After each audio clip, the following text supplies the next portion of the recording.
Pitaya.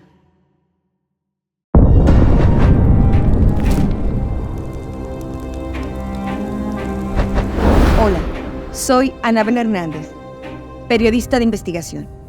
Este es el segundo capítulo del Narco Infiltrado, el primer especial de Narcosistema. Antes que nada, no puedo dejar pasar la oportunidad para agradecer,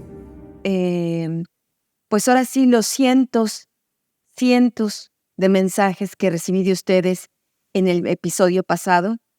Gracias de nuevo por su solidaridad. Realmente me ha emocionado y me ha conmovido porque pienso que estamos realmente creando una comunidad que no es en torno a Anabel Hernández, es en torno a la verdad, es en torno al periodismo de investigación, es en torno a estos ejercicios de reflexión que necesita México en un momento tan álgido como el que estamos viviendo, donde prácticamente estamos contemplando el entierro de nuestra república.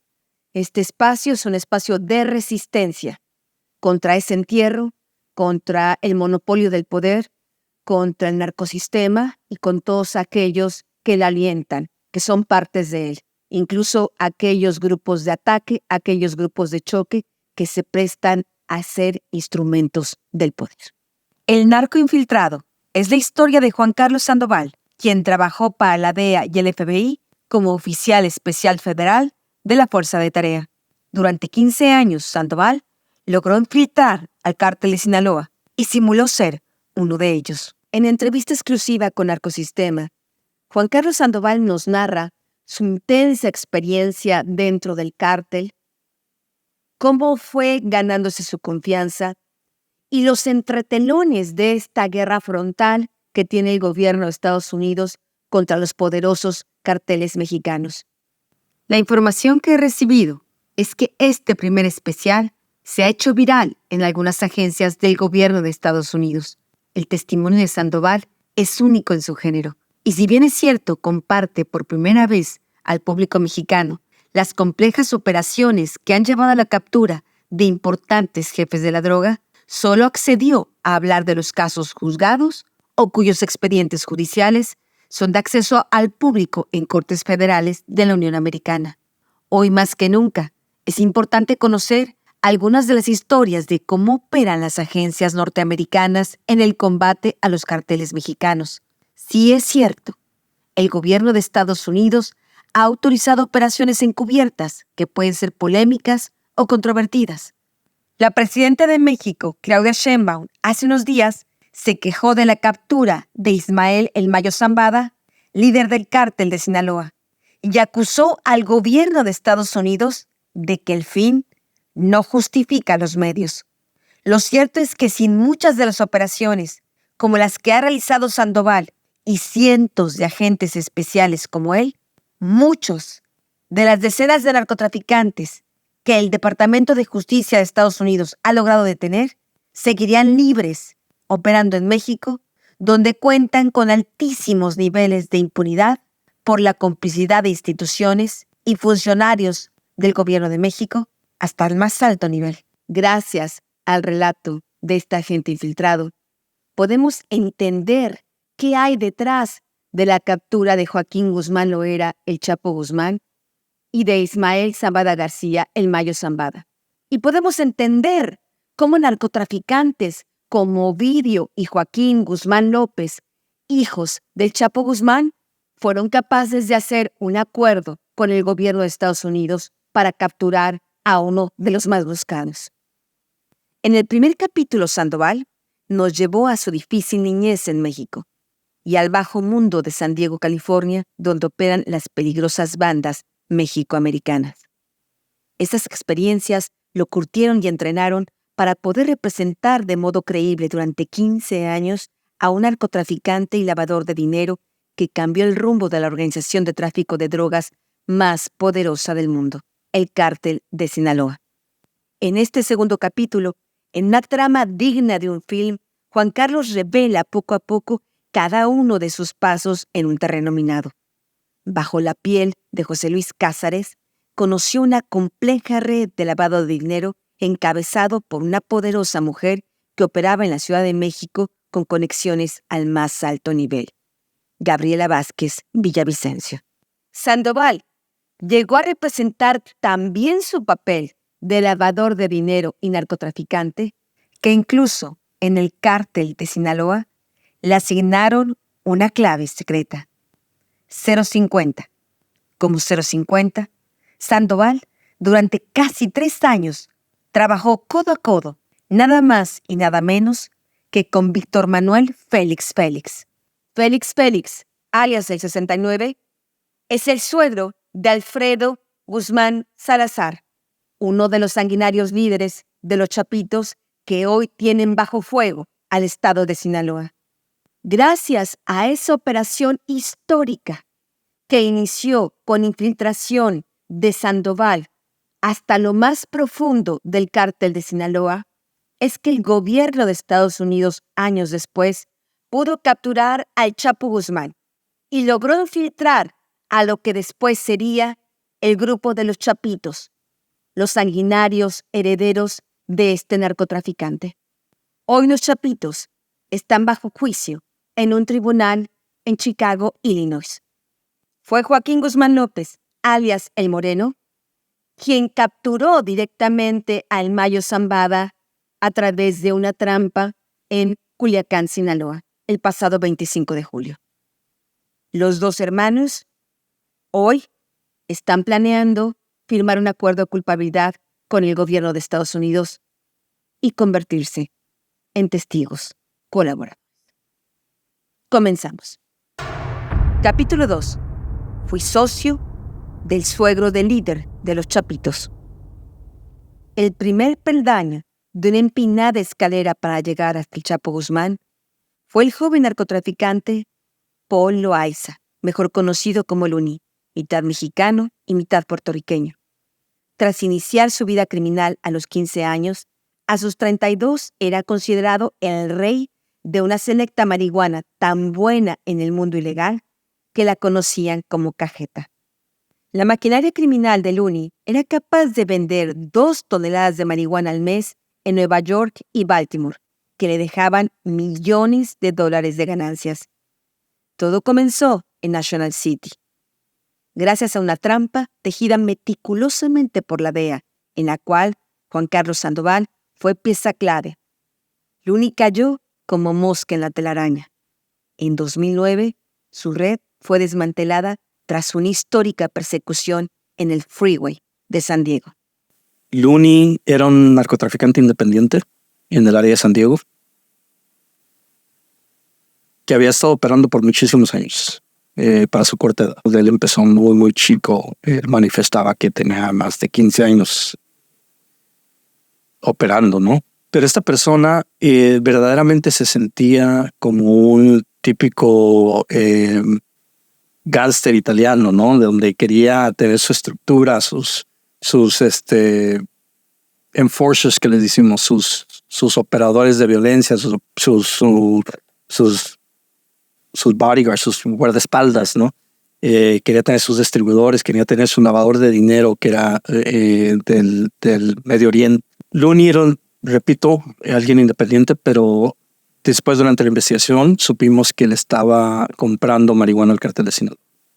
¿Cómo de cuántas toneladas estamos hablando? Él mandaba 1 o 2 toneladas por mes a Nueva York y a otros lugares, a Nueva York, a Maryland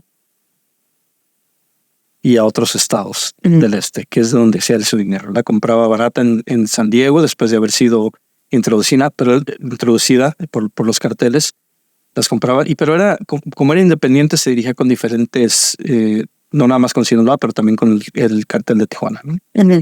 Y una vez comprándola, pues se la mandaba a diferentes puntos de la nación por medio de trailers. Me reúno con estas personas, me dicen que sí, que efectivamente ellos tienen acceso a toneladas de marihuana. ¿Dónde fue esta reunión? ¿Cuál fue el ambiente de esa reunión? Fue en un estacionamiento de un restaurante de comida rápida en National City.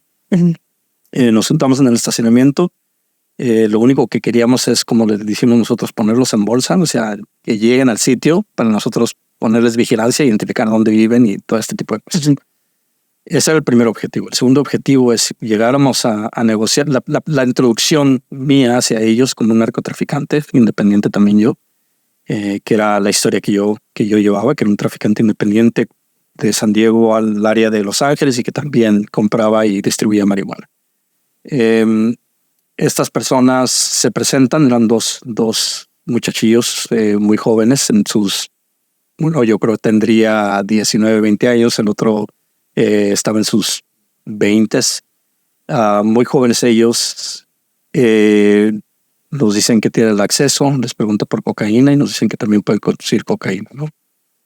Terminamos la reunión, fue muy corta la reunión, era básicamente una presentación, compartimos teléfonos hasta los operadores. Pasa esa reunión, le damos seguimiento a ellos y identificamos dónde viven. Después de haberlos seguido por un buen tiempo, porque manejaban como el diablo, o sea, ellos siempre se querían limpiar, ¿no? Sabiendo de que pudiera ser alguna operación o pudiera haber algunos policías que los pudieran estar siguiendo después de una reunión. Aún así les damos seguimiento, llegamos con ciertos domicilios y es cuando empezamos a identificarlos. Y una vez identificados, logramos a ver que uno de ellos le dicen Junior, y el Junior, su papá era de Nayarit y el papá ya había sido identificado anteriormente por traficar metanfetamina. Eventualmente le damos seguimiento a esta organización. Ellos, empiezo a conversar con ellos por el teléfono, tratando de agarrar evidencia suficiente para poder eventualmente a lo mejor solicitar una orden de intervención telefónica en caso de que no lleguemos a nada con ellos. Muy cautelosos, muy cuidadosos. Ellos trabajan mucho lo que dicen la cajeta, la que normalmente, o las Arizonas, que normalmente entra por túneles, que las almohadas no están comprimidas, las almohadas vienen siendo una porción grande de marihuana, ¿no?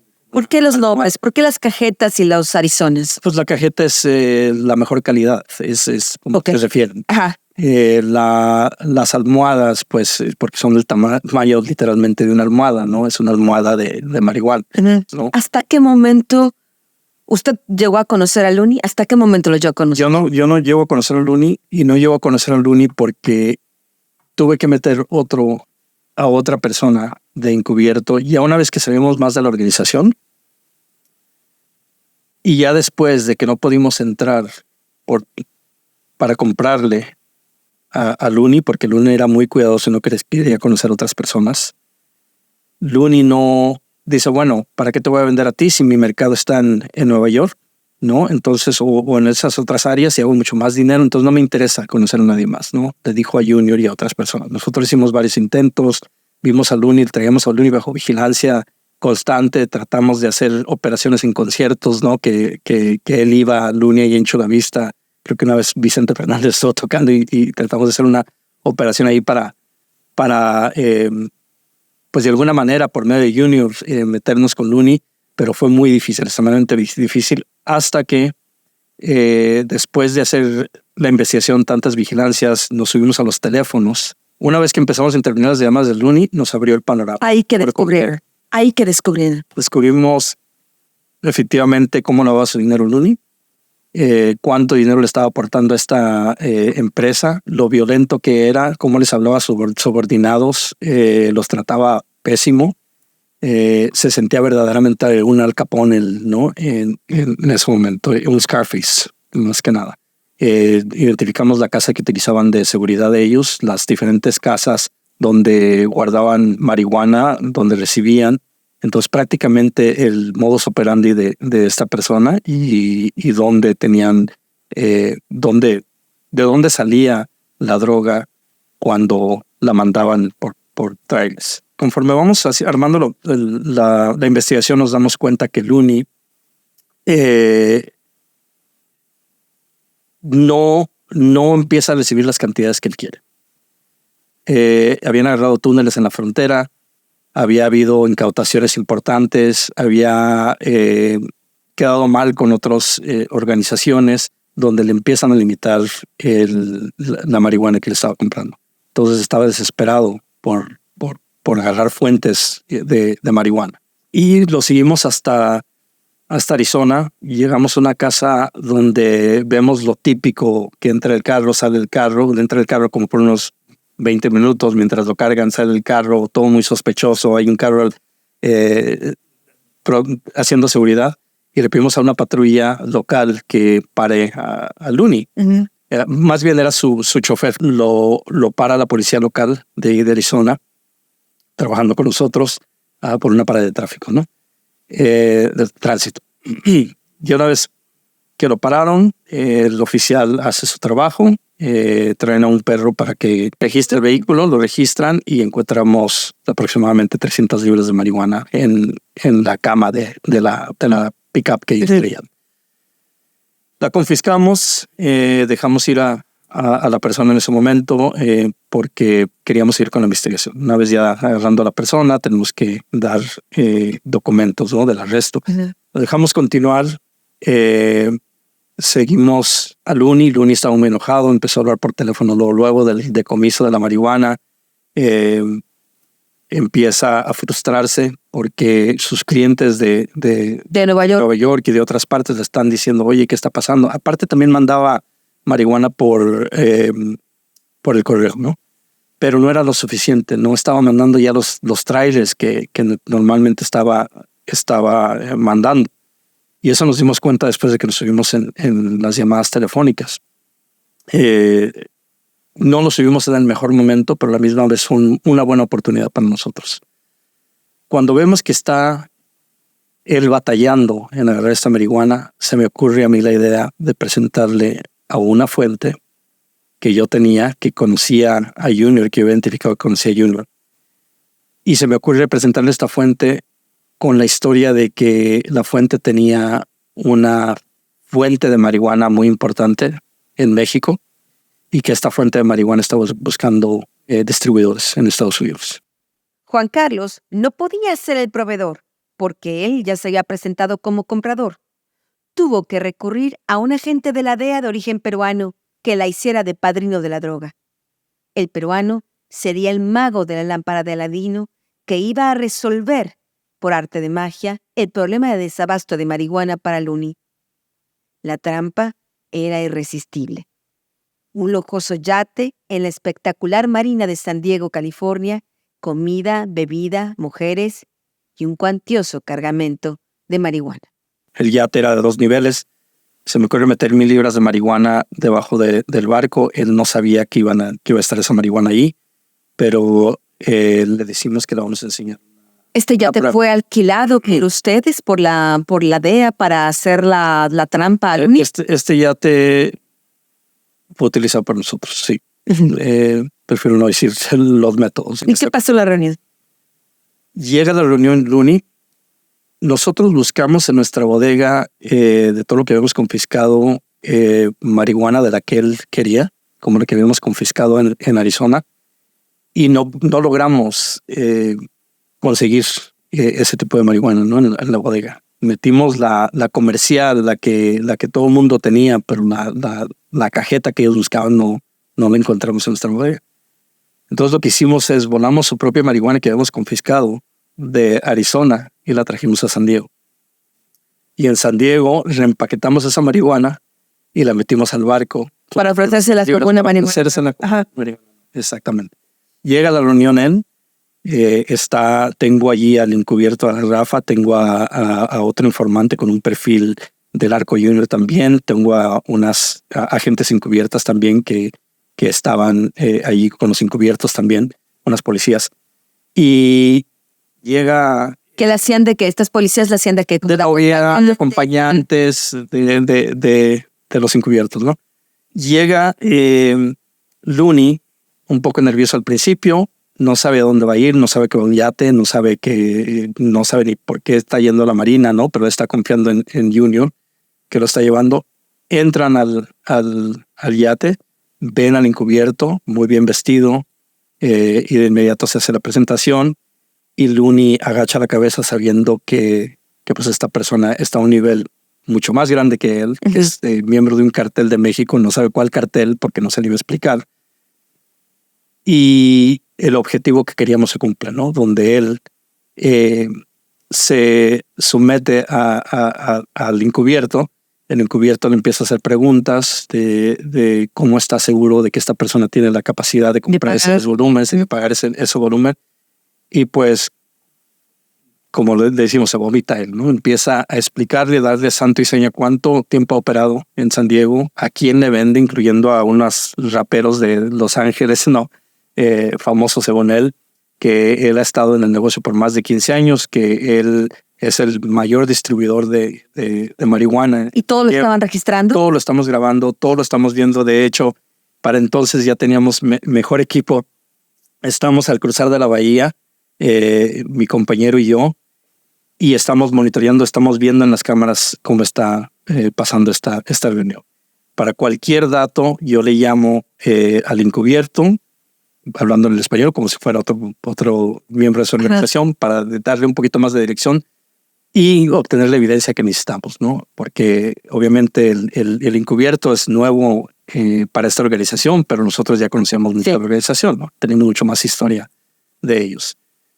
Se cumple la operación. Looney, le enseñamos la prueba que queríamos enseñar. Él esperaba un pedacito, ¿no? De marihuana. Le enseñamos una almohada que era la misma que le habíamos confiscado a él. Empieza a inspeccionar la marihuana. Se le abren los ojos y dice, quiero todo ahorita. Dice, ¿cuánto tienes ahorita aquí?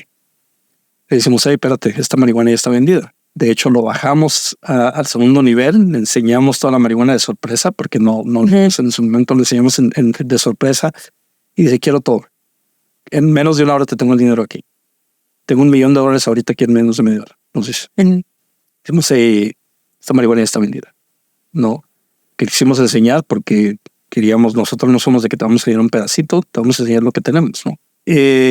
Se va súper emocionado después de habernos dicho absolutamente todo de su organización, a dónde repartía, tratar de convencernos que ya no teníamos que ir con ningún otro cliente más.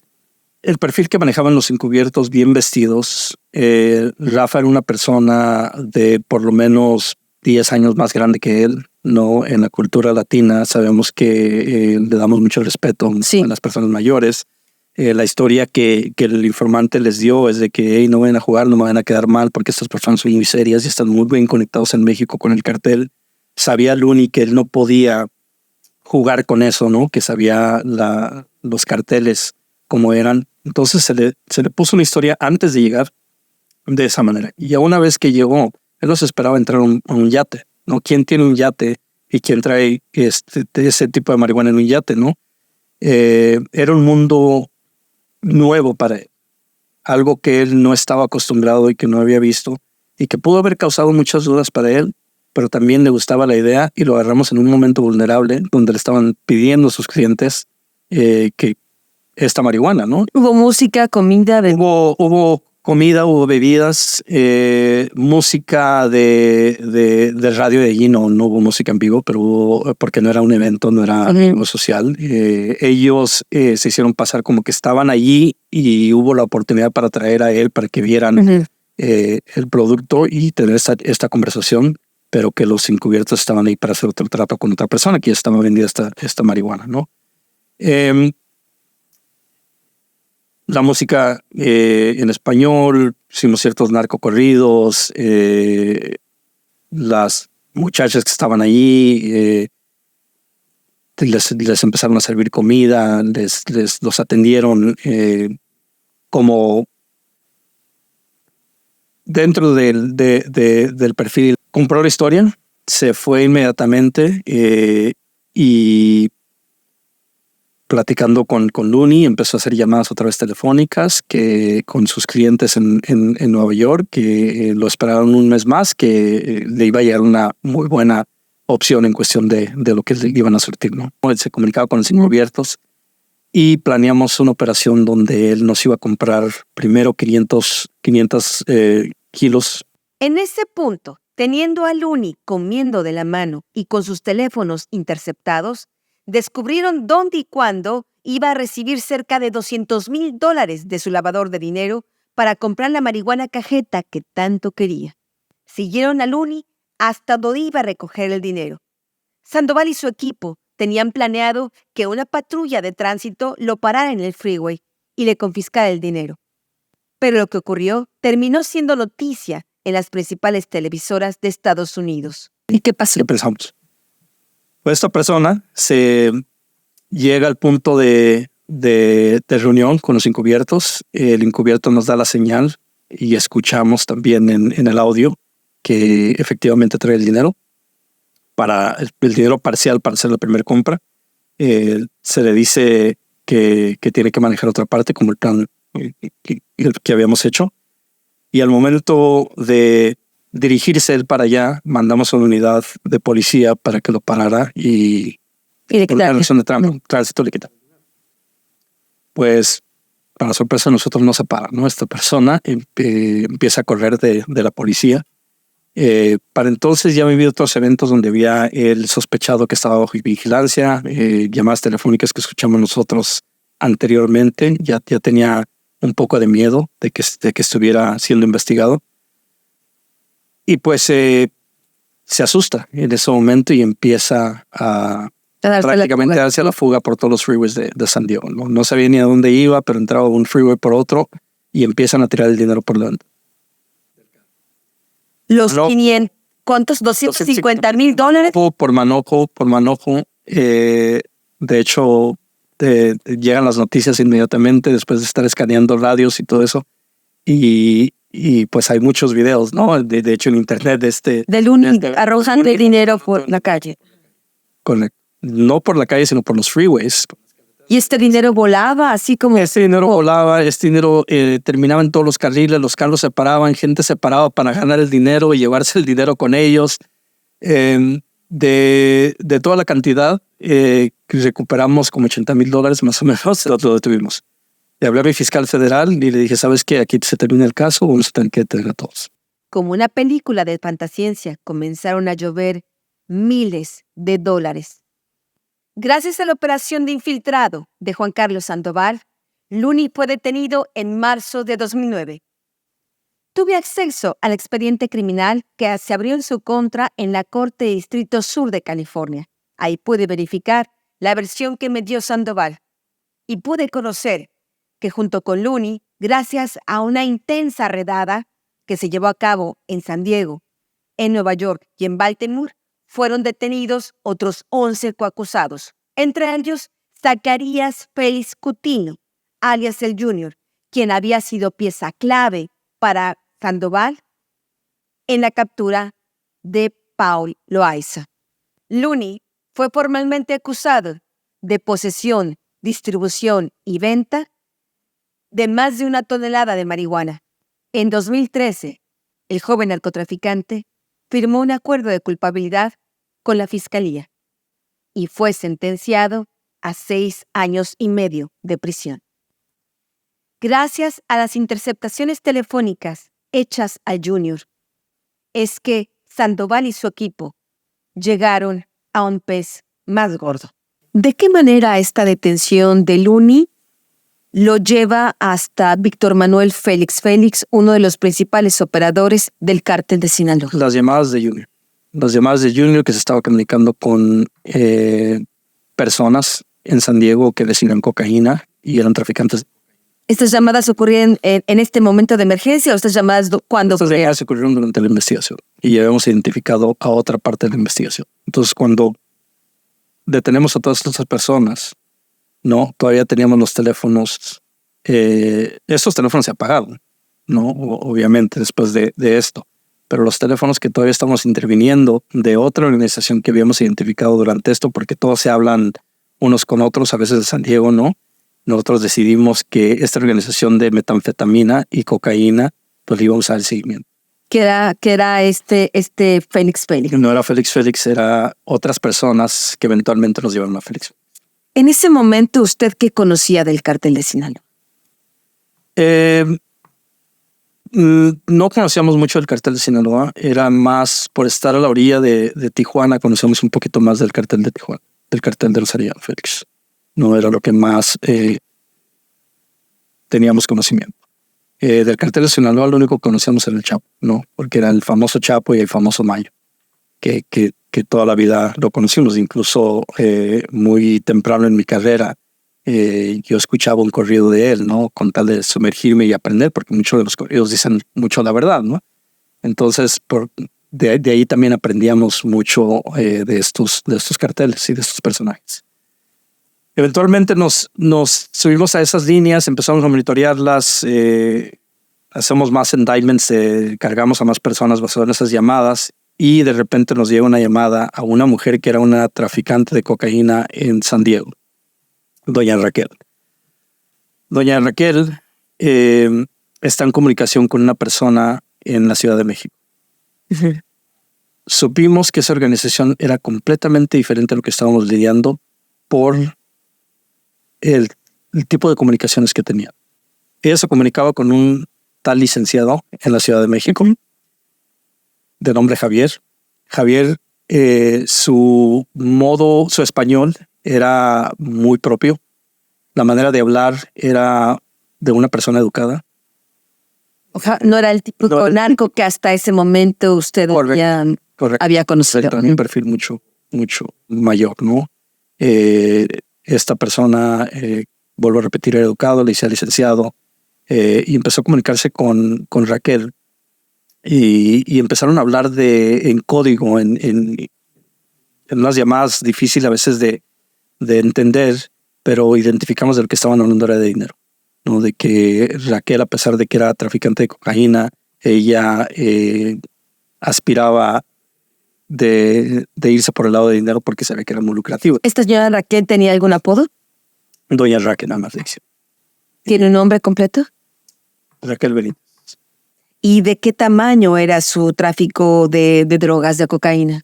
Su tráfico de cocaína era de 10 kilos a la vez, pero ella tenía muy buenas conexiones con personas del cartel de Sinaloa y personas lavadores de dinero en México.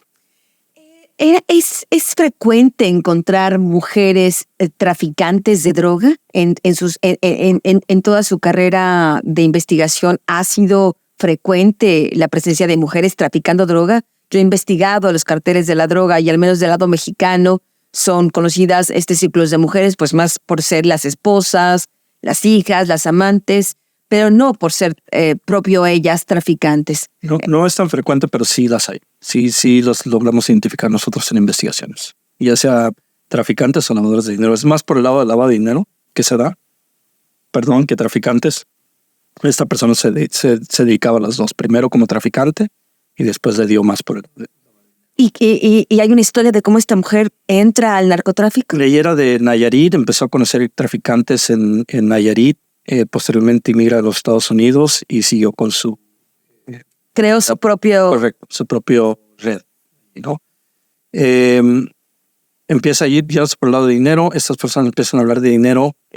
Javier le dice que quieren mover 20 cajas, ¿no? Empezamos a descifrar un poco los códigos y se refería a $20 millones que quieren mover de la Ciudad de México. 20 cajas eran 20 millones de dólares. Correcto. Ya una vez interviniendo esas llamadas, le empezamos a poner más vigilancia a ella. Ya habíamos terminado con el caso de Luni. Empezamos a poner vigilancia donde ella le comenta a Javier: voy a ir a ver a la persona que me va a ayudar con este proyecto, con los $20 millones. ¿Javier quién era? Javier era un broker, otro broker, que estaba tratando de ganar una comisión por este negocio que querían hacer. ¿Había sido funcionario de la Ciudad de México, del gobierno de México? Javier nos notificaron después que había trabajado para la PGR en eso. Un lavador de dinero, ex funcionario de la PGR. Después... Más para entender cómo funciona realmente el esquema de corrupción en México. Ellos los querían mover de la Ciudad de México a Colombia, que es lo que intervenimos nosotros. Le ponemos vigilancia a ella. Llega con una persona a reunirse en un restaurante en San Diego. Después de la reunión le damos seguimiento a los dos, y esta persona, este hombre con el que se reunió, lo seguimos a un estacionamiento de un centro comercial de allí, donde vemos que se reúne con una persona americana completa, un gringo, ¿no? Para sorpresa de Sandoval, el americano que se reunió con doña Raquel, después entró como si nada a una oficina gubernamental. Sandoval llamó de inmediato a un conocido que tenía ahí para preguntar sobre el sospechoso. Yo teniendo un contacto dentro de ese edificio, que era un amigo que trabajaba en la DEA, una fuerza de alto impacto de FBI, DEA, le hablo a mi amigo y le digo, necesito saber quién es. En mi primer encuentro con Juan Carlos Sandoval, le hice una pregunta que me hacen insistentemente desde hace años en mis presentaciones de libro, en conferencias en universidades, en entrevistas con periodistas de diferentes partes del mundo. ¿Dónde están los grandes capos americanos? ¿Cómo se llaman? ¿Dónde viven? ¿Cuál es su modus operandi? ¿Existen? Hasta este momento, en mis 20 años de investigación periodística, nunca he encontrado a un narcotraficante en la historia contemporánea que pueda ser el equivalente al Mayo Zambada o al Chapo Guzmán o Arturo Beltrán Leiva, por ejemplo, en Estados Unidos. Sabemos de las historias de Al Capone, sabemos de las historias de Clan Gambino, sabemos de John Gotti, pero en este momento no hay narcotraficantes que se puedan comparar con ellos ahí en la Unión Americana. Independientemente de esto, está la pregunta en el aire. ¿Existen en este momento los grandes capos gringos? ¿Quiénes son? ¿Cómo se llaman? ¿Cómo operan? Esto es lo que respondió Juan Carlos Sandoval. Hay una parte que a mí me preguntan constantemente en presentaciones de libros, en entrevistas, en conferencias, es ¿y los gringos, los americanos, por qué meten las narices en México? Los americanos, ¿por qué no mejor se ocupan de sus cosas? ¿Qué no hay carteles americanos? ¿Dónde están los narcotraficantes güeritos? O sea, ¿por qué siempre están entre los más buscados estos carteles muy famosos del FBI, de la DEA, los mexicanos y nunca hay güeritos? ¿Qué no hay narcos güeritos? O sea, ¿qué no hay carteles en Estados Unidos? ¿Dónde están estos carteles? Sí, me han hecho esta pregunta antes. Conocidos o sí he escuchado esta pregunta también en las noticias, ¿no? Que a veces las hacen. Mira, el sistema de Estados Unidos del gobierno de Estados Unidos está diseñado de una manera funcional, ¿no? Donde la ley existe, donde la corrupción es muy mínima, ¿no? Donde sí tenemos casos de corrupción, ¿no? Pero son casos muy aislados, ¿no? Donde hay un grupo, hay varios grupos, pero uno de los más importantes es el grupo del FBI, que es contra corrupción, ¿no? Donde hay varias agencias involucradas y todos ponen sus recursos. Y te puedo decir que la mentalidad de los agentes y de los policías es: prefiero agarrar un corrupto y tú como informante, si tienes información a un corrupto, prefiero que me des esa información a que me des al Mayo o a que me des a cualquier otra persona, ¿no? ¿De verdad? De verdad, por parte de estos grupos de anti corrupción, ¿no? Especializados para anticorrupción. Eso es mi experiencia, eso es lo que yo he visto, Anabel. Es una de las cosas. La otra es de que el sistema no va a permitir a que una persona llegue a cierto nivel, a comandar o sea, fíjate lo que está ocurriendo en Sinaloa, ¿no? Eso nunca hubiera ocurrido. Que el sistema no está diseñado. Aunque las disputas de bandas pueden ser muy graves también en Estados Unidos. Sí, claro, y ha existido con las pandillas y les ha ido súper mal en el sistema judicial de Estados Unidos. La M que quería controlar eso desde dentro de las cárceles. ¿Cuál es la Mexican Mafia? ¿No? Que quería controlar desde la cárcel y era un grupo más organizado que se pudiera decir, ¿no? Esa es la amenaza principal, a lo mejor no contando en el terrorismo, ¿no? No vamos a hablar de terrorismo, pero estamos hablando de organizaciones domésticas de Estados Unidos. La Mexican Mafia o otras organizaciones como esas, se podría decir que son los que son objetivos prioritarios a veces. ¿Por qué? Porque son los que dan las órdenes de muerte a las pandillas de afuera, ¿no? Y que están un poco más organizados. Entonces, el sistema lo reconoce y inmediatamente ataca el problema. En San Diego hubo un caso donde desertados de los Arellano Félix empezaron a secuestrar gente en San Diego, de miembros de los Arellano Félix. En San Diego, todo lo que pasa en Tijuana se cruza, desgraciadamente a veces, ¿no? Entonces quisieron hacer lo mismo. Inmediatamente se identificó ese problema. Cuando empiezan a existir homicidios o desaparecidos en San Diego, las notificaciones llegan a la policía de San Diego o a la policía de Chula Vista, o depende dónde, o National City, depende de dónde ocurrió el delito. Todos ellos tienen enlace con las agencias federales y inmediatamente se forma una fuerza de tarea para atacar el problema y no dejar que llegue al nivel que ha llegado en México, ¿no? Entonces, para empezar, deberíamos de ver la definición de un capo, de un kingpin. ¿Cuál es? ¿Cuál es? O un CPAC, que les llamamos nosotros en Estados Unidos, ¿no? Que es una persona que está en comando y control de un cartel, ¿no? Que tiene dirigiendo a cierto número de personas, que tiene una estructura criminal y que comete ciertos delitos y ciertos... Eso no... Cuando una persona empieza a crecer en el sistema criminal en Estados Unidos, se identifica luego y todas las agencias empiezan a trabajar juntas para tratar de traerlo y que no llegue a cierto nivel. Entonces, yo en mi experiencia no he visto a nadie ni cerca de lo que es un Chapo Guzmán o un Mayo Zambada, ¿no? Por cómo está el sistema y porque no las autoridades inmediatamente se juntan y atacan el programa. ¿Y un cártel de lavadores de dinero? Porque aquí en Estados Unidos se lava mucho de eso. Claro, existen organizaciones, pero no llega a un nivel tan grande. Anabel, inmediatamente se identifica y se ataca y la persona va a terminar cayendo en la cárcel.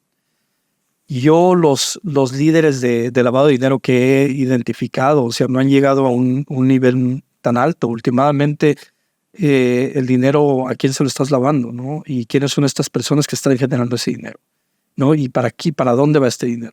No, la mayoría de dinero viene para México, ¿no? Sí, se queda mucho en el sistema bancario de Estados Unidos, pero es por los mismos narcotraficantes que están comprando cosas allá, están comprando ropa, están comprando aviones, están comprando carros de lujo, todo lo que se hace en Estados Unidos que compran y lo traen para México, ¿no? Entonces, cierto dinero se queda en el sistema de Estados Unidos, pero últimamente los narcotraficantes que existen en Estados Unidos, o ya sea que son un brazo de los carteles de México, o si son traficantes independientes, no pasa mucho tiempo antes de identificarlos y que haya un arresto. ¿Y no hay narcotraficantes güeritos? Porque siempre vemos a estos prietitos mexicanos, pero no hay narcotraficantes güeritos que sean narcotraficantes de un tamaño importante. ¿Los gringos? Mira, te puedo hablar, vuelvo a decir de mi experiencia, ¿no? Sí identifiqué yo durante mis investigaciones a personas güeritos, personas gringos, ¿no? Que estaban trabajando pero últimamente estaban trabajando para un mexicano. Ajá. ¿No? Y este mexicano era un brazo del cártel de Sinaloa, ¿no? Entonces, yo no logré identificar a un gringo que fuera un líder de una organización o que estuviera a un nivel muy, muy alto de esa organización y que dirigiera a su propia organización, ¿no? En mi experiencia. En el caso del americano, hablando con la narcotraficante María Raquel Benítez y que entró a la oficina del FBI, despertando sospechas en Juan Carlos Sandoval, no se trataba de un cómplice de la criminal, sino un infiltrado como él. Nadie le hubiera imaginado la necesidad de doña Raquel, como era conocida en el bajo mundo, de conseguir a quien le moviera esos $20 millones de la Ciudad de México a Colombia, comenzó a ser el principio del fin de Joaquín Guzmán Loera, el Chapo. Bajo la identidad de José Luis Cázares, Sandoval y su equipo de la DEA lavaron $millones al cártel de Sinaloa. ¿Cuánto dinero querían transportar? $20 millones. Empezamos a hablar a varias oficinas que se habían trabajado este tipo de operaciones, a a nosotros educarnos un poquito en lo de lavado de dinero, el movimiento de lavado de dinero y tratar de ver qué podíamos hacer y qué no podíamos hacer antes de comprometernos. Posteriormente de esto, yo empecé... Requerían, imagino, una autorización importante para que un agente encubierto aceptara lavar dinero de una organización criminal. Claro. ¿Hasta dónde llega ese tipo de decisiones? ¿Me refiero solo un jefe de oficina o llega hasta el Poder Judicial, hasta un fiscal? ¿Hasta dónde llega este permiso? Sí. Primero, tenemos que ir por medio del jefe de la oficina en ese momento que él nos autorice de poder hacerlo. Tenemos que hacer un escrito del plan de la operación, que es lo que el objetivo en esto y cómo vamos a mediar el riesgo, ¿no? Cómo vamos a asegurarnos de que no nada más estamos lavando dinero por lavar dinero, si es que vamos a hacer este tipo. ¿Usted diría que estos mecanismos que utiliza, estas medidas extremas, dijéramos, que utiliza el gobierno de Estados Unidos, constantemente son criticados, pues no solo en México, sino en otros países de América Latina? ¿Usted diría que estas operaciones que llegan incluso a hacer este tipo de prácticas se la toman a la ligera en Estados Unidos? ¿Son muy comunes? ¿Lo hacen sin códigos, sin reglas? ¿O cómo diría que suceden estas cosas? ¿O son cosas extraordinarias? Para nada, son cosas extraordinarias. Es una de las operaciones más difíciles que puedes recibir autorización para empezar. Otra, manejar ese tipo de operaciones porque sabemos que es internacional. Eso ya sale fuera del trabajo doméstico porque los objetivos no se encuentran en Estados Unidos. Ellos utilizan a estos facilitadores, estas personas, operadores, para recoger dinero, pero ellos no son nadie más que un operador, ¿no? Tienen responsabilidad, cierto, pero el objetivo que queremos es quiénes son las personas que están en comando y control de estas organizaciones, que son las que están en México, en Colombia, en otros lugares, ¿no? Sí. Claro que hay organizadores en Estados Unidos también, gente, a lo mejor managers operativos que se puede decir que manejan este tipo de personas en Estados Unidos, pero los principales que quieren recibir ese dinero pues están en México, en Colombia, y son los líderes de los carteles, ¿no? Especialmente en esas cantidades.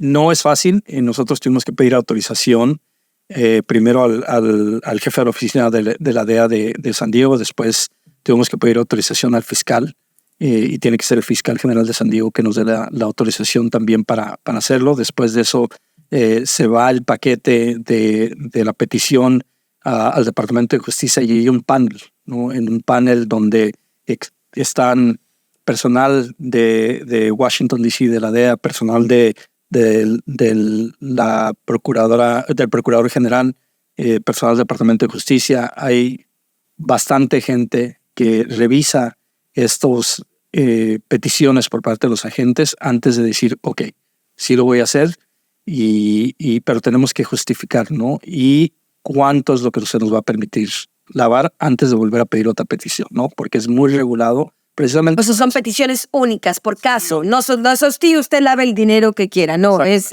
un por caso. El permiso para lavar dinero a los agentes de la DEA es por un caso específico. Correcto. Y a usted se lo dieron en esa ocasión. ¿Por qué? ¿Qué era lo que lo justificaba? ¿Ustedes estaban yendo, ya intuían que iban detrás de una organización gorda, de un pez gordo? ¿O cómo? ¿Por qué si estamos hablando solo de una señora Raquel Benítez, que en realidad su tráfico de droga pues era no muy importante? ¿Por qué se toma esta decisión? Ya habíamos hecho varios arrestos en la primera investigación, ya habíamos enseñado los resultados de una buena investigación y habían visto ellos que estábamos exhaustando todos los medios de investigación que teníamos. En este caso de Luni fueron las intervenciones telefónicas. Entonces ya habíamos enseñado la credibilidad de parte de nosotros que si íbamos a hacer un operativo de estos, pues íbamos a tratar de hacer lo mejor posible para enseñar los resultados que querían, ¿no? $20 millones, no cualquier persona los maneja.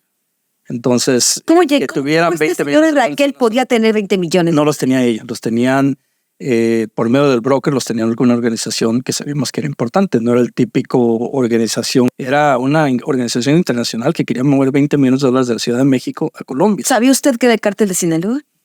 Sabíamos, sí teníamos. Bueno, en ese momento no sabíamos que le pertenecía al cártel de Sinaloa, no.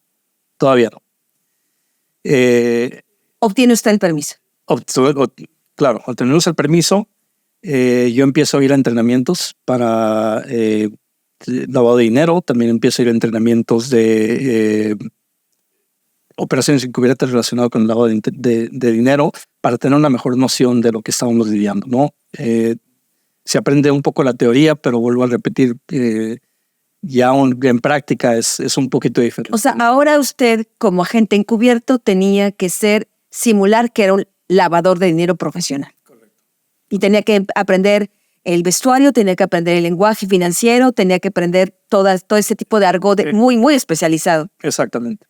Ahora, ya con la experiencia que yo había tenido de algunas operaciones encubiertas, con la cultura, con el sumergirme a veces en mi tiempo personal después de las vigilancias con mis compañeros a este tipo de ambiente y conocer, haber crecido en la frontera, pues ya conocía un poquito más yo de cómo hablar un poco con estas personas, ¿no? ¿En qué momento ocurre la primera reunión en donde usted se presenta como lavador de dinero? A mí me presentan por teléfono. Raquel viaja a la Ciudad de México para verse con Javier, y había otra persona, un doctor en México que se dedicaba al lavado de dinero. Era una pequeña organización en México. Pequeña me refiero porque eran como 4 o 5 personas que eran brokers de lavadores de dinero y eran dirigidos por una persona de nombre Vázquez Villavicencio. Gabriela Vázquez. Esta persona era un líder de una organización de lavado de dinero. Como parte de este especial del narcosistema, me puse a corroborar la información proporcionada por Sandoval. Obtuve copia del expediente criminal abierto contra Gabriela Vázquez Villavicencio, alias Monina, Carla o Gaby. Ella operaba junto con Jesús Rodolfo Guajardo Farías, a quien le apodaban el Doctor. Los dos son claros ejemplos de los engranajes clave en el sistema criminal. Ni Gabriela, que tenía cerca de 50 años, ni el Doctor de 66 eran los típicos integrantes de un cártel. Era gente que se manejaba en esa época, entre 2009 y 2010, en las altas esferas de México. Conocían a funcionarios públicos, a diputados, a senadores. Vestían de manera impecable, eran refinados, inteligentes y cultos. Su nivel económico les permitía viajar como querían de México a Panamá, Canadá, Estados Unidos y Europa sin levantar sospecha. Pero igual eran peones de narcotraficantes casi analfabetas como el Chapo, sanguinario, cruel e infame. Cuando Raquel está con el doctor y Javier y le están llamando al informante, nosotros estamos dirigiendo al informante qué es lo que debe decir ya una vez nosotros con un poquito más de información, ¿no? Qué es lo que tiene que decir, cómo tiene que manejarse, porque este informante nunca había hecho este tipo de operaciones. El informante, no sabiendo todo lo que nosotros ya sabíamos, pues dice lo que tiene que decir a veces, ¿no? Lo que él piensa que tiene que decir y no lo que le estamos dirigiendo que diga, ¿no? En ese momento me entra un poco de frustración y le digo a él, ¿sabes qué? Dile a Raquel que tienes a tu jefe aquí enfrente y que tu jefe quiere hablar directamente. En ese momento le dice, ¿sabes qué? Con todas las preguntas que me estás haciendo, aquí tengo a mi jefe, te lo paso, ¿no? Me pasa a Raquel, ahora yo soy el jefe del informante, ¿no? Y se les empieza a dar la idea de que yo soy el que últimamente va a tomar las decisiones, el que yo tengo más información en cómo podemos hacer esto y si lo podemos hacer o no y qué porcentaje vamos a cobrar. Pues me comunico yo con Javier. Javier tampoco tiene las respuestas que yo necesito para mover este dinero.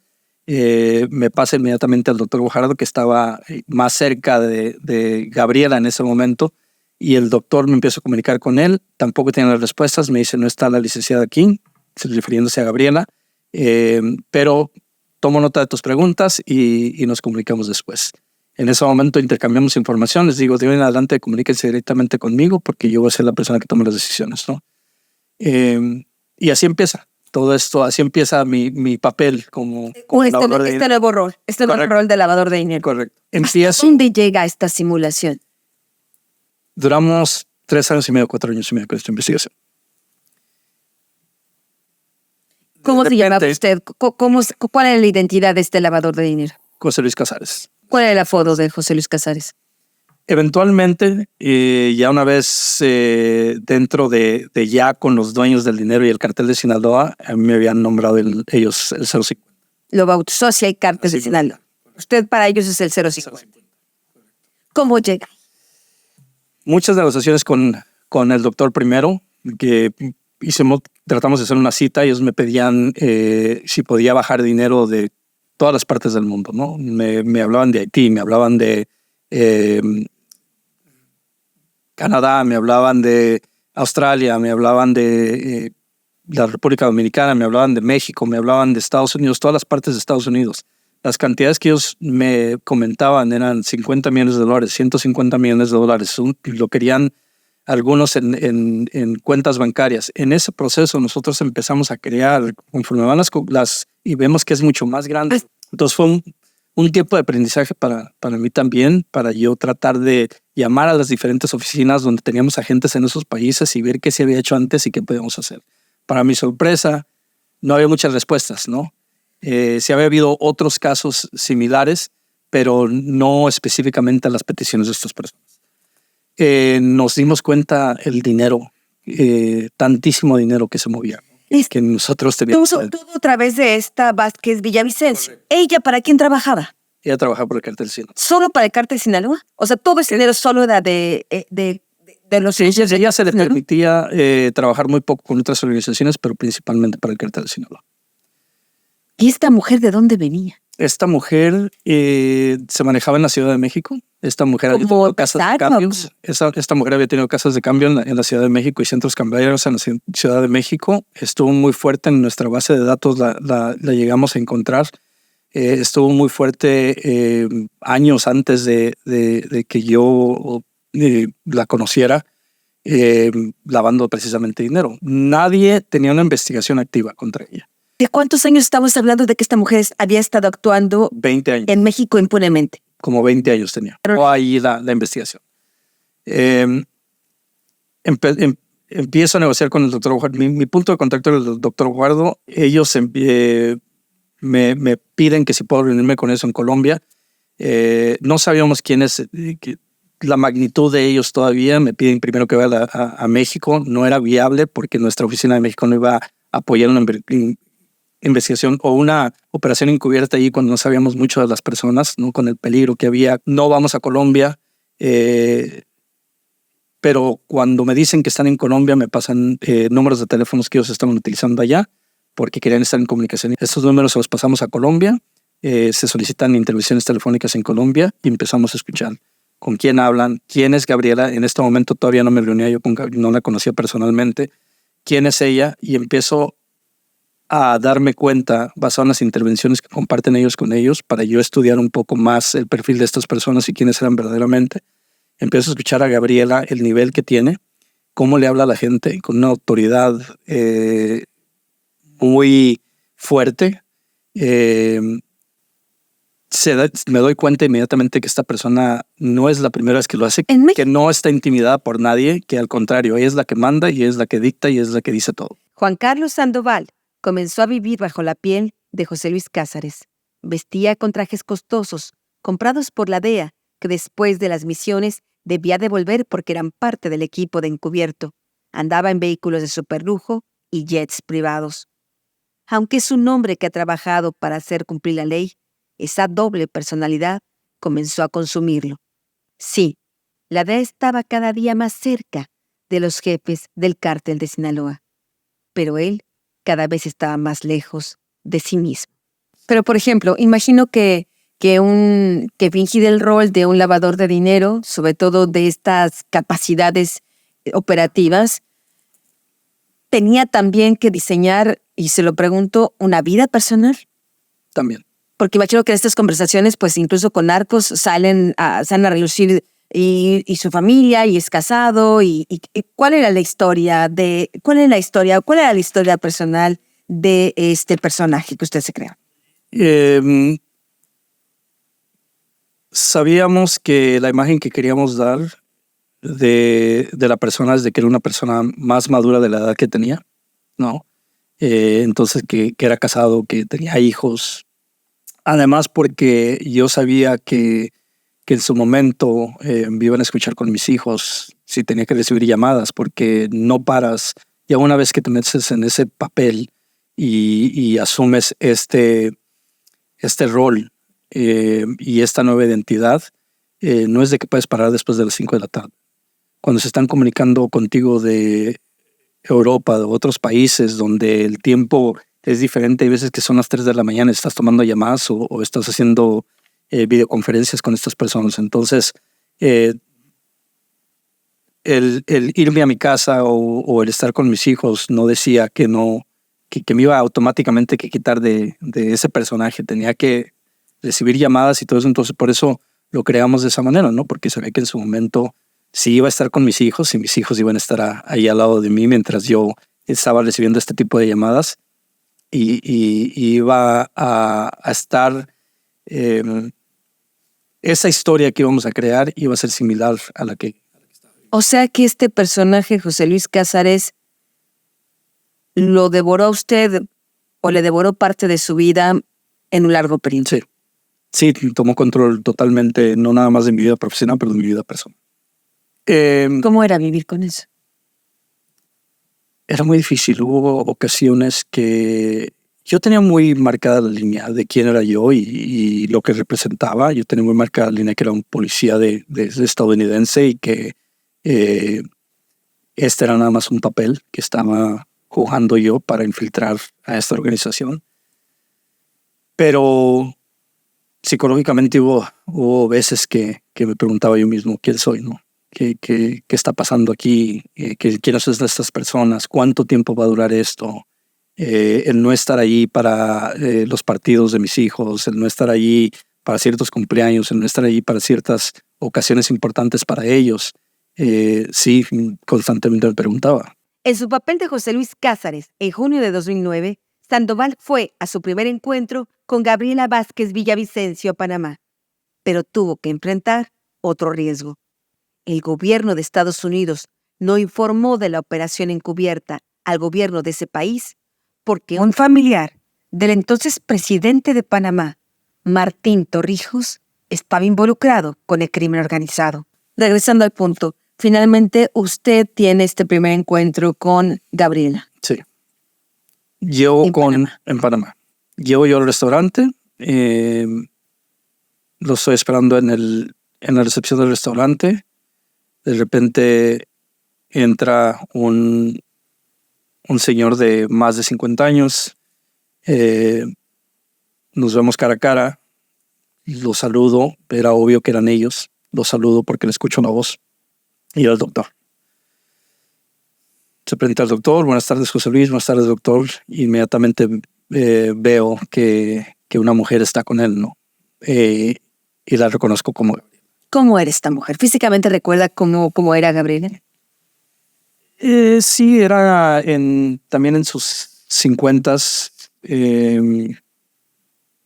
Una mujer no muy alta, no muy baja, de estatura media. Muy bien vestida. Un peinado muy bien hecho. ¿Era guapa? Era guapa. Era guapa. El doctor iba también muy buen vestido. Benjamín, que era el colombiano, también iba muy buen vestido. De uno de ellos, creo que era Benjamín, logré ver en su cintura o en su espalda algo que parecía ser una pistola. No sé qué comunicaciones habría tenido el agregado de Panamá en ese momento con ellos. Lo que sí sé es de que no iban a estar involucrados en el operativo y que la única persona que estaba haciendo vigilancia eran 2 agentes de la DEA afuera, uno Drew y que era mi compañero. Sí. Y el otro agente, otros agentes de la DEA que estaban afuera. Era lo único. Drew tampoco estaba armado. Entonces, pues nos tocaba concluir la reunión o hacer la reunión así. Empezamos en la reunión. Me presento con ellos. Me empiezan a preguntar cómo es que yo puedo hacer esto. Si lo puedo mover por medio de cuentas bancarias, cuál es el porcentaje que voy a cobrar, si puedo mover por otros medios en físico, qué acceso tengo para hacer eso. Y yo les doy mi historia de que tenemos jets privados, que tenemos, también lo transportamos por carro, depende de la operación que estamos haciendo. Todo esto le llamaban ellos operaciones. Yo me presenté como un gerente y un miembro de una mesa directiva, ¿no? Que éramos más que yo nada más, que había otras personas involucradas. No tenían mucha expresión al principio ellos. Los miraba como que dudaban mucho de lo que estaba diciendo, pero conforme fue pasando el momento me empecé a relajar un poquito más, ellos también se relajaron, y después yo creo que de la mitad de la reunión dice ella: José Luis, me gusta la idea, creo que podemos hacer muy buenos negocios tú y yo. Mordió el anzuelo. Y es donde yo me relajo completamente. Ya. Le pregunto el dinero que quieren que lave, de quién es, que también, a mí también me interesa en qué me estoy metiendo, con quién me estoy metiendo, para qué organización estamos trabajando, y le pido a ella que también ella me dé algo de información, ¿no? Porque si no sé yo para quién estoy trabajando, no me quiero meter en la boca del lobo, porque ya hemos hecho nosotros operaciones con otras personas y unas han salido bien, otras han salido mal por parte de esas personas, y no quiero volver a involucrarme con las mismas, ¿no? En ese momento se inclina ella hacia adelante y me dice: el dinero es del Chapo. ¿Se lo susurra? No lo dice, no lo susurra. El dinero es del Chapo. Y en ese momento pasaron miles de cosas otra vez en mi mente, ¿no? ¿En qué me estoy metiendo? ¿No? ¿Con quién estamos lidiando aquí? Pero ya estamos aquí.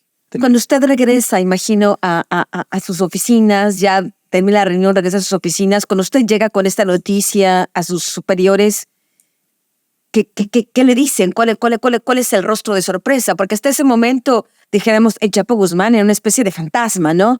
Una especie como agua que se iba entre los dedos. Correcto. Cuando yo salgo de ese restaurante, estoy en shock todavía. No sé lo que pasó en esa reunión. Fueron 3 horas de reunión, 2 a 3 horas. Y no recuerdo mucho lo que pasó en ese momento. Me acuerdo que llega mi compañero, Drew, y me dice, ya después que nos reunimos él y yo, me notó la cara, me agarra del hombro y me dice: Juan, y me mueve. ¿Qué pasó? Dice. Y me sacude Drew, me dice: Juan, ¿qué pasó? Dice: ¿todo bien? Y dice, te digo, bro, el dinero es del Chapo. Y dice: ¿en serio? Digo, sí, el dinero es del Chapo. En ese momento nos dio gusto porque sabíamos que estábamos en la línea correcta, ¿no? A la misma vez, yo tenía gusto porque habían salido muy bien las cosas, que estaba vivo, ¿no? Que no era una trampa para mí, que no habían identificado que era un policía, o en estos casos a lo mejor se frenan más con un policía o un agente, pero que me confundieran con un informante, ¿no? Que hemos visto que estas organizaciones identifican un informante, los levantan y bueno, ya sabemos la historia, ¿no? El siguiente día regresamos a nuestras oficinas de San Diego y notificamos a los jefes. Los jefes nos dan apoyo. Algunos muy dudosos de si es Chapo, si este es el Chapo, no es el Chapo. Mucha gente ha hablado del Chapo, pero pues el Chapo nadie lo puede encontrar, es un fantasma, ¿no? Había cierta realidad, pero muchas cosas pues eran mitos, ¿no? Sigo comunicándome con ellos y después de esa reunión no paraba mi teléfono, ¿no? Y me dice por fin ella, necesito que recojas $200,000. Para entonces ya empezamos a nosotros a establecer oficinas encubiertas en Estados Unidos, a hacer una historia de mí como encubierto, a agarrar las identificaciones necesarias que se requerían, hacer totalmente una vida para mí, como encubierto, como lavador de dinero. Fuimos a ver residencias a Coronado, que es una de las mejores áreas en San Diego. Fuimos a obtener oficinas en varias partes de San Diego, en unas muy buenas áreas, donde íbamos a recibir gente en caso de que se lograra estas operaciones. Era como un test. Era como un test. Era en Los Ángeles esto. Nos dieron $109,000, $110,000. Ellos los querían lavados por el sistema bancario. Para entonces nosotros ya teníamos las cuentas, encubiertas del banco. Hacemos la transacción, se los mandamos a las cuentas correspondientes que ellos nos dicen y reciben su dinero dentro del periodo de tiempo que nosotros les habíamos dicho, ¿no? Y cumplimos. Después de eso empiezan más peticiones. $500,000 en esta parte, $300,000 en esta parte, otros $500,000 acá.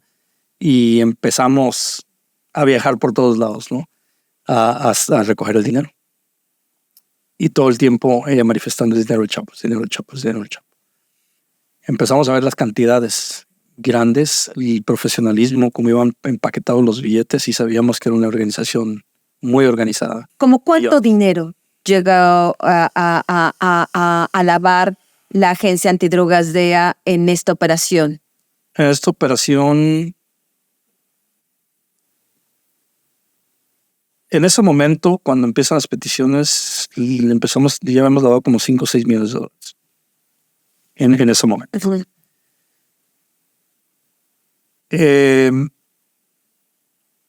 Me agarran sumamente confianza. Hasta ese momento no había habido ninguna confiscación de dinero, ninguna pérdida de dinero. Correcto. Habían dejado pasar el dinero. ¿Por qué? Porque era necesario mantener la credibilidad con estas personas. No queríamos interrumpir nada de esa credibilidad. Sí hubo confiscaciones de dinero que ellos mismos nos dijeron que estaban haciendo fuera de la organización de Sinaloa, que era un favor que estaban haciendo a otro broker, y eso sí los confiscamos. Uh-huh. ¿No? Entonces empezamos a señalar resultados de confiscar dinero, pero como estamos identificando tanta gente, en Panamá se había detenido con esa línea de investigación que les habíamos dado a Panamá, habían arrestado a más de 20 personas, habían confiscado 1.5 toneladas de cocaína, ¿no? Entonces estábamos enseñando resultados de otras maneras, no necesariamente teníamos que confiscar dinero, pero estamos confiscando dinero en otras partes. Allá se confiscó más de $2 millones y la cocaína y personas que se habían detenido. Entonces se estaba produciendo la investigación. No era nada más que estábamos lavando este dinero, ¿no?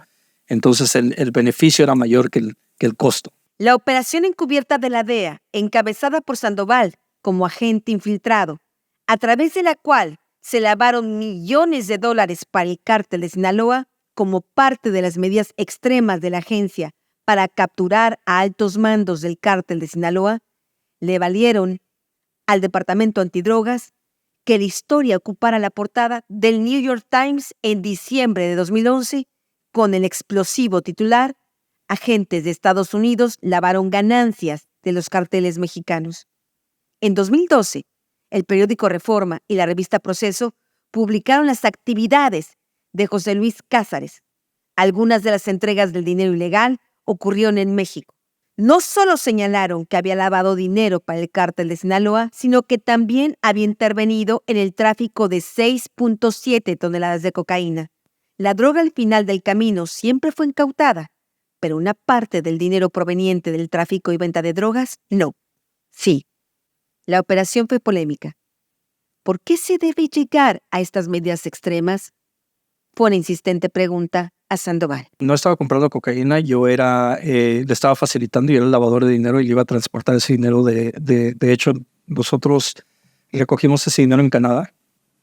Recogimos $1.2 millones en Canadá y $1 millón quería que lo lleváramos a México, y los otros $200,000 dejarlos en Estados Unidos. Y los íbamos a meter a cuentas y lavárselo a esta persona. Pero él quería $1 millón en efectivo. Había un par de razones por las que lo querían hacer. Una era porque la organización que le estaba comprando la droga la quería en efectivo, quería el dinero en efectivo. Entonces él se iba a evitar de pagar porcentajes. Una, que yo le iba a cobrar el porcentaje para meterlo al sistema bancario. Otra, que él tenía que pagar un intermediario para que lo bajara del sistema bancario de Estados Unidos al sistema bancario de México. Otra, el sacar el dinero que tenía que pagar él también, porque es donde estaban en efectivo, ¿no? Y todo lo que involucra el transportar ese dinero de Sinaloa o de donde los hubieran sacado a donde tenía que llegar, con los riesgos, ¿no?, de que fuera decomisado en cualquier momento ese dinero. Cuando yo lavaba o transportaba dinero, al momento de yo recibir el efectivo, yo les daba garantía que ese dinero, si se caía, me refiero que si fuera incautado, si algo pasaba por algo que ellos no tuvieron nada que ver, entonces yo me hacía totalmente responsable y yo les reembolsaba el dinero. Era la aseguranza que yo les di, un seguro para ellos. Ya habíamos trabajado y habíamos lavado bastante dinero. ¿Cuánto dinero habían lavado? ¿Habías tú lavado en esta situación de operación? No me acuerdo, pero eran millones de dólares. Eran millones de dólares. No me acuerdo ahorita cuánto, si más de 5, más de 6 millones de dólares. Le llevo yo, esa era una, porque habían pedido una de las razones que quería. Y la segunda es, querían probarme para ver si yo tenía la capacidad de volar y de transportar ese dinero en un periodo de tantos días, desde Canadá hasta México, ¿no?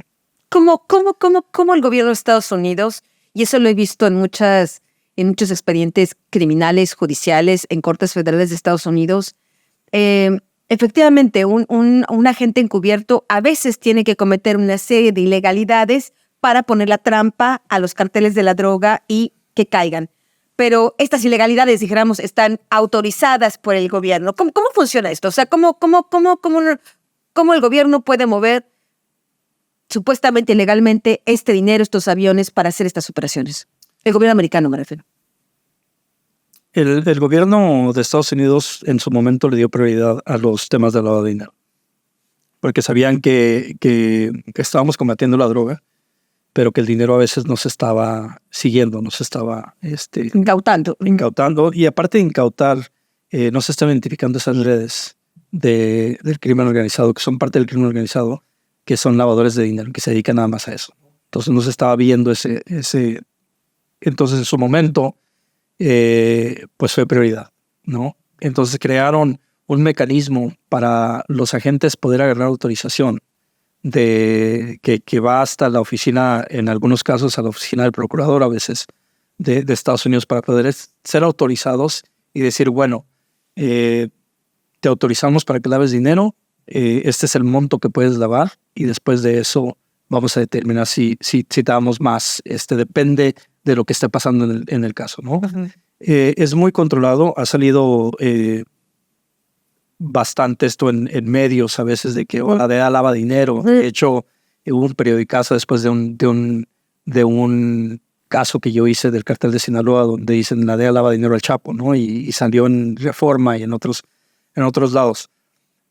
Pero sí está muy regulado. Sí, el gobierno de Estados Unidos pone pautas y dice, bueno, agentes, pueden hacerlo, pero bajo estas condiciones, ¿no? Y nos tienen que decir cómo está avanzando la investigación para nosotros poder seguir autorizando esto, ¿no? Entonces sí está muy controlado, muy regulado, y donde se requiere muchísimas autorizaciones por parte de la Fiscalía Federal, por parte en este caso de la DEA o el FBI, y llega hasta Washington, D.C. para poder ser finalmente darles el sello de aprobación, ¿no? A veces el incautar el dinero, Anabel, no debería ser el objetivo, ¿no? El objetivo es, ¿cómo voy a probar que una persona que está en comando y control de un cartel es responsable de esto, ¿no? ¿Cómo voy a seguir ese dinero a las manos de esta persona? ¿Y cómo voy a poner cargos, ¿no? Sí, se me fue $1 millón que la ve esta persona, a los 5 millones. Estas organizaciones están generando billones de dólares. 5 millones no es nada si lo vemos de esa manera, ¿no? El que se llega lavado 10 millones, 20 millones, no hace absolutamente ningún cambio si los confisco ahorita, porque estas personas están generando billones de dólares, ¿no?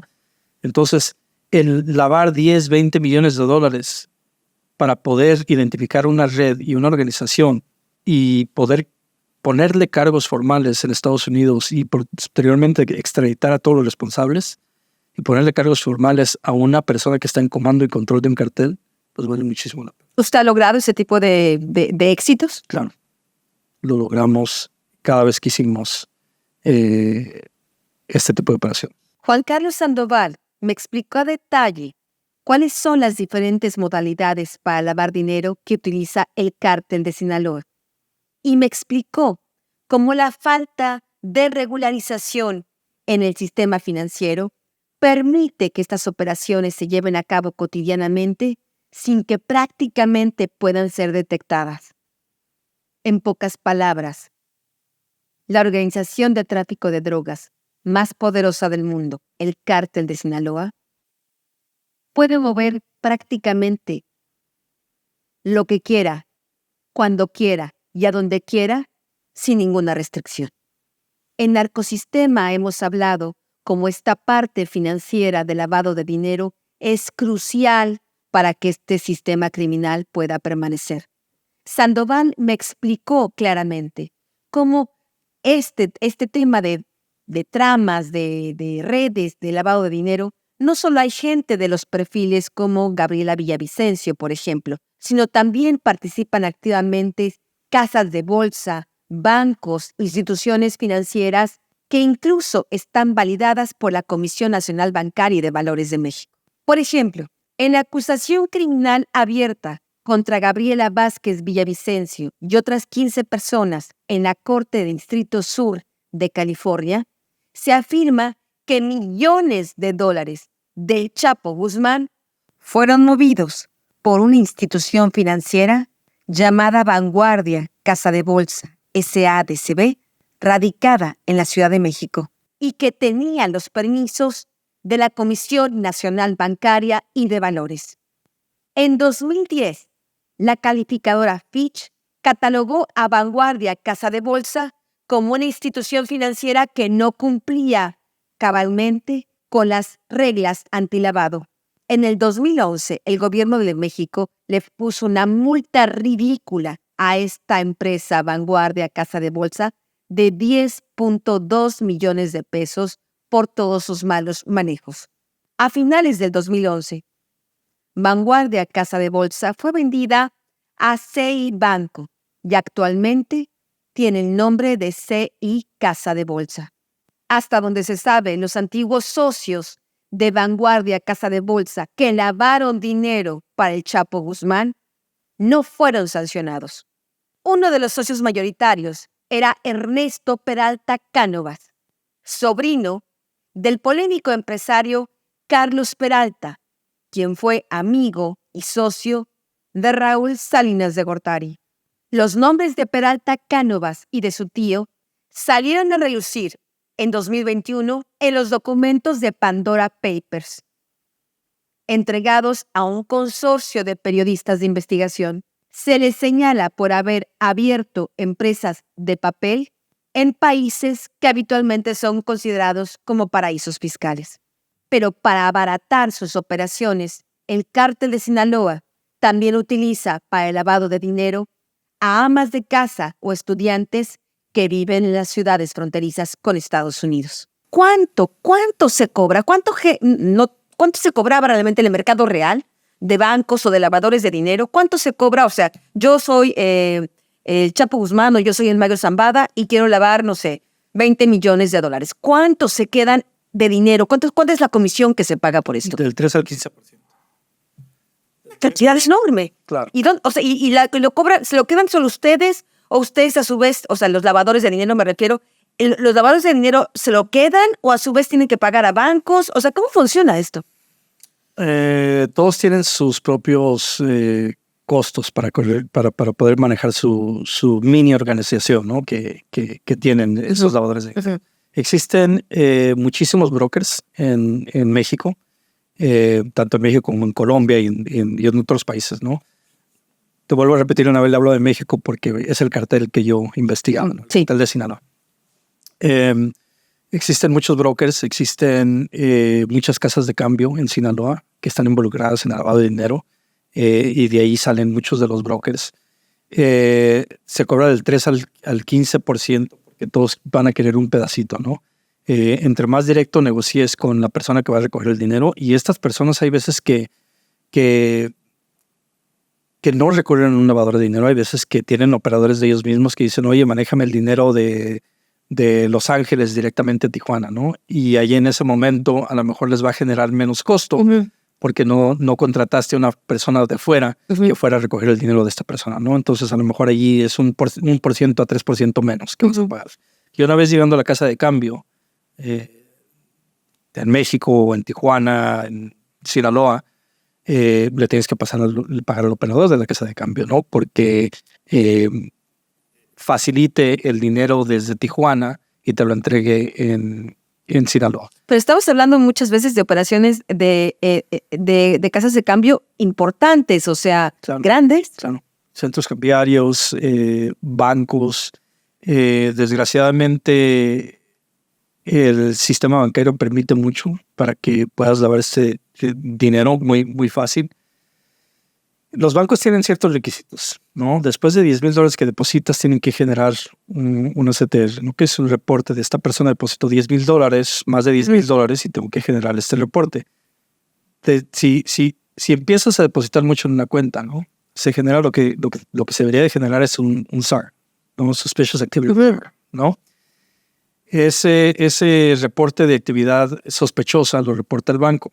Oye, esta persona en esta cuenta hizo un depósito de 10,000 aquí, otros 10,000 en otro banco, otros 10,000 en otro banco, y ya van como 5 depósitos en diferente banco del mismo nombre, ¿no? El mismo banco, pero diferentes sucursales, me refiero.